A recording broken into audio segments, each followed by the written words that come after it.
Les amis, il y a quelques semaines, je vous annonce déjà tout de suite, je ne parle pas ici ni d'immobilier, ni de campagne de dons. Je vous parle de quelque chose de très très important et bien plus important que tout ça.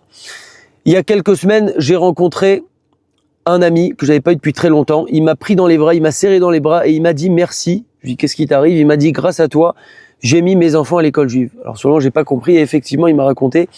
Il y a à peu près un an, effectivement, je l'avais chauffé parce que j'étais un peu surpris que ces enfants, cette personne-là ne soit pas à l'école juive. Et je l'avais motivé, je lui avais dit contacte l'association Choisir l'école juive, c'est important pour toi, mets tes enfants à l'école juive. Bref, au final, Baruch Hashem, moi j'ai juste discuté avec lui et lui au final il s'est retrouvé à mettre ses enfants à l'école juive. Pourquoi je vous raconte ça?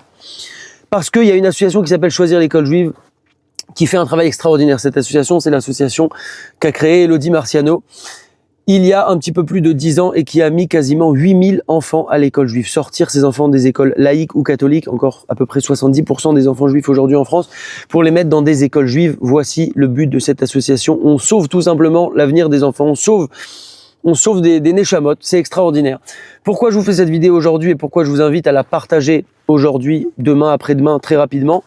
Parce que ce dimanche 18 janvier, il va y avoir à l'hôtel du collectionneur le salon des écoles juives. Plus de 60 écoles vont être présentes. C'est l'occasion vraiment de rencontrer les gens, de rencontrer des écoles, de rencontrer l'association, de parler. Il faut ouvrir le dialogue. Chaque enfant peut aujourd'hui trouver une solution, que vous soyez religieux, pas religieux, riche, pas riche, pauvre, tout ce que vous voulez. Aujourd'hui, chaque enfant doit avoir sa place et à sa place. À l'école juive, il y a des structures pour chacun. On ne peut pas accepter aujourd'hui de ne pas donner cette chance-là à nos enfants. C'est nos enfants, c'est notre avenir, c'est le futur. On évite par cela de l'assimilation, on évite d'avoir des enfants qui connaissent pas Torah, qui connaissent pas mitzvot, qui connaissent pas Dieu, qui savent pas ce que c'est de la Emouna. Au contraire, on leur donne là toutes ces chances, on leur donne la chance de connaître Kadosh Baruch Hu, de connaître la Torah, les mitzvot. Et encore une fois, chacun en fonction de son niveau, chacun d'où vient, mais aujourd'hui il est indispensable de donner cette chance à chaque enfant juif de France et dans le monde. D'ailleurs, le concept est aussi beaucoup développé dans le monde.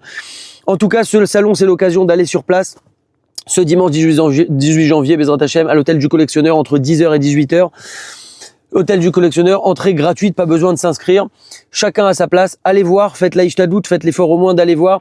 Que vous soyez vous-même concerné par cette vidéo, ou bien si vous n'êtes pas concerné, dites Baruch Hashem, mais réfléchissez parce qu'on connaît tous autour de nous des gens, que ce soit des amis, de la famille, qui ont des enfants aujourd'hui qui sont encore scolarisés en école laïque ou catholique. Et ces gens doivent absolument scolariser leurs enfants à l'école juive et donner cette chance à ses enfants, Be'ezrat Hashem.